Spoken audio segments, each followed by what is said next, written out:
जम्मू कश्मीर के अनंतनाग से बहुत दुखद खबर मिली कि सेना के 3 वरिष्ठ अधिकारी शहीद हो गए। आतंकियों ने सुरक्षा बलों पर हमला कर दिया और इस हमले में कर्नल मनप्रीत सिंह, मेजर आशीष ढोचक और डीएसपी हुमायूं शहीद हो गए। आतंकियों के हमला करने के बाद जवानों ने भी मुंहतोड़ जवाब दिया, लेकिन तीनों अधिकारी आतंकियों की भेंट चढ़ गए। आतंकवादियों की भारी गोलीबारी के बीच शहीद डीएसपी का शव बरामद कर लिया गया। साथ ही हरियाणा पानीपत के मेजर आशीष भी शहीद हुए। मेजर आशीष को पूरे सम्मान के साथ अंतिम विदाई दी गई। तीनों ही जवानों ने बड़ी बहादुरी के साथ आतंकियों से लड़ते हुए अपनी जान गंवाई। उनमें से एक है आशीष। खबर मिलने के बाद उनके घर पहुंचे रिटायर्ड कैप्टन धर्मवीर देशवाल ने आशीष की बहादुरी की दास्तान सुनाई, जिसे सुनकर सबकी आंखें नम हो गई। खबरों के मुताबिक रिटायर्ड कैप्टन धर्मवीर देशवाल ने कहा कि बुधवार को 3 बजे ही उन्हें आशीष के शहीद होने की सूचना मिल गई थी। वो तुरंत परिवार के पास मिलने पहुंचे, लेकिन परिवार को इस बारे में कोई खबर नहीं थी। परिवार को इस बारे में शक जरूर था कि इसी वजह से उन्होंने भी आशीष को लेकर कहीं चर्चा नहीं की। रिटायर्ड कैप्टन धर्मवीर ने बताया कि अनंतनाग बेहद ज्यादा खतरनाक इलाका है। वहां तैनात एक जवान ही बता सकता है वहां के हालात कितने घातक हैं।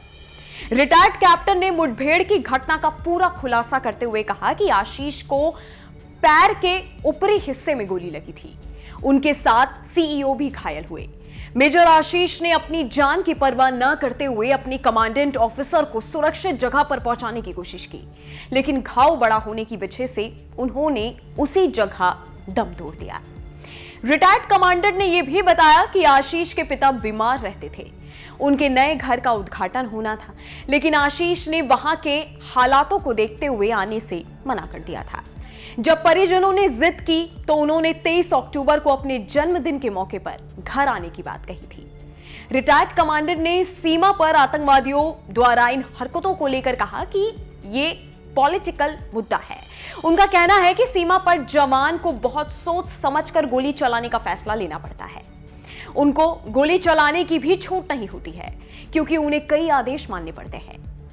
मीडिया रिपोर्ट्स के मुताबिक उन्होंने यह भी कहा कि पहले इस तरह की पाबंदियां नहीं थी और हमारे जवान 35 आतंकवादियों को मौत के घाट उतार दिया करते थे। मीडिया रिपोर्ट्स के मुताबिक इस मुठभेड़ के दौरान सेना का एक डॉगी कैंट भी मारा गया है। उसने मुठभेड़ के दौरान अपने हैंडलर को बचाया और खुद शहीद हो गया।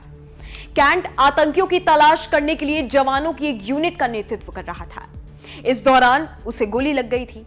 अनंतनाग के साथ साथ राजौरी में भी सर्च ऑपरेशन चलाया जा रहा है, जिसमें भी सेना की आतंकवादियों के साथ मुठभेड़ हुई और इसमें 3 जवान गंभीर रूप से घायल हो गए, जबकि एक जवान के शहीद होने की जानकारी मिली। सेना से मिली जानकारी की माने तो इस मुठभेड़ में 2 आतंकवादियों को भी मार गिराया गया है। ताजा अपडेट की बात की जाए तो इन सभी आतंकियों की धरपकड़ के लिए दोनों ही जगहों पर सर्च ऑपरेशन जारी है।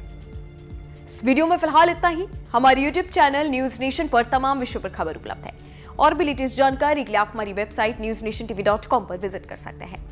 जाते जाते हमारे वीडियोस को लाइक करना और बेल आइकन को प्रेस करना मत भूलिएगा, ताकि हर न्यूज अपडेट सबसे पहले आप तक पहुंचे।